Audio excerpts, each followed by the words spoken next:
যে জাতির জনক, জাতির পিতা বঙ্গবন্ধুর বাসা, সেই ঐতিহাসিক ৩২ নম্বরকে পুড়িয়ে ফেলা হয়েছে।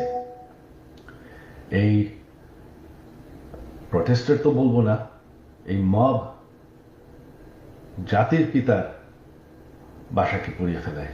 সেই বাসা যেখানে বঙ্গবন্ধুকে হত্যা করা হয়, বঙ্গবন্ধুর আমার পুরা পরিবারকে হত্যা করা হয়, যেই বাসা ৭৫-এর খুনিরাও ধ্বংস করার সাহস পায়নি, যেই বাসা এখন এতদিন ওনার মিউজিয়াম ছিল, সেই বাসাকে তারা পুড়িয়ে ফেলেছে।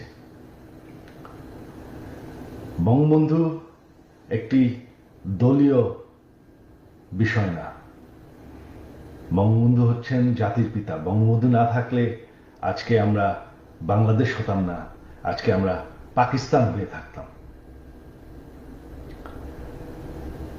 আপনারা জানেন সামনে 15ই আগস্ট, সেই কালো রাত, যেই রাত্রে বঙ্গবন্ধু এবং আমার পরিবারকে হত্যা করা হয়।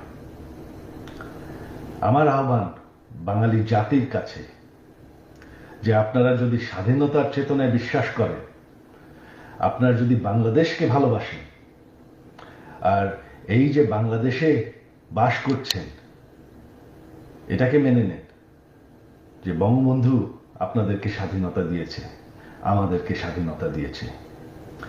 এই 15ই আগস্ট আমার আহ্বান আপনাদের প্রতি, শান্তিপূর্ণভাবে ৩২ নম্বরে গিয়ে ফুল দিয়ে আসবেন, দোয়া করবেন বঙ্গবন্ধুর জন্য, স্বাধীনতার চেতনার জন্য এবং আমার পরিবারের জন্য।